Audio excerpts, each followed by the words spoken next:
Historia kamili ya Ufrimason wa Kiafrikaans, maandishi kamili ya documentary. Katika historia ndefu ya Afrika Kusini, kuna taasisi ambazo zilijenga ushawishi wao si kwa makelele, bali kwa ukimya. Taasisi zilizofanya kazi ndani ya kuta zilizofungwa, kwa alama, ishara na viapo. Moja ya taasisi hizo ni Ufrimason, lakini Ufrimason wa Kiafrikaans haukuwa tu undugu wa siri. Ulikuwa ni kiu cha migongano ya utambulisho, siasa, imani na maadili ya jamii ya Waafrikaans katika historia ya Afrika Kusini.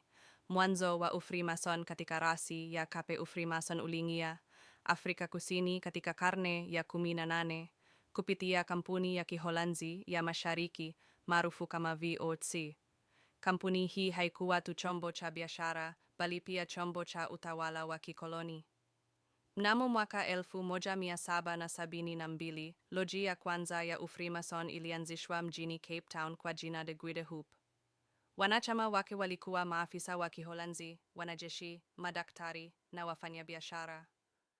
Lugha iliyotumika ilikuwa Kiholanzi, lugha ambayo baadaye ilibadilika na kuwa Kiafrikaans. Katika kipindi hiki cha awali, Ufrimason haukuonekana kama tishio. Ulionekana kama jukwaa la elimu, maadili na mshikamano wa kijamii miongoni mwa wanaume wa tabaka la juu la kikoloni. Kuzaliwa kwa utambulisho wa Kiafrikaans. Kadri miaka ilivyosonga, jamii ya wakoloni wa Kiholanzi ilianza kujiona tofauti na Ulaya.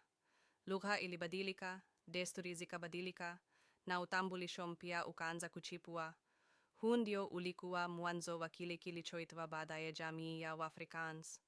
Ufrimason kwa wakati huu ulikuwa sehemu ya mchakato huo. Ulitoa nafasi ya majadiliano, elimu ya maadili na mtandao wa kijamii kwa wale waliokuwa wakijenga jamii mpya katika ardhi ya Afrika. Waingereza wanaingia na magawanyiko unaanza. Hali ilibadilika. Waingereza walipochukua udhibiti wa rasi ya Kape, pamoja nao walileta mfumo wao wa Ufrimason wa Kiingereza na Kiskoti.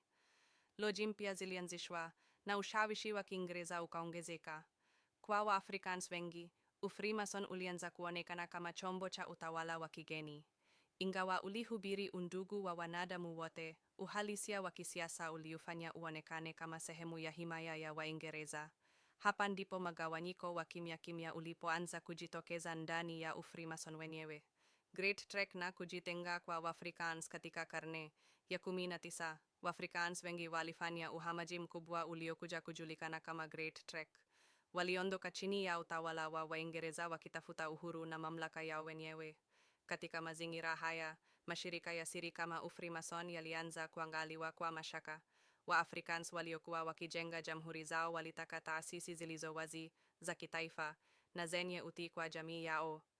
Ufrimason kwa asili yake ya kimataifa ulionekana kutokidhi vigezo hivyo.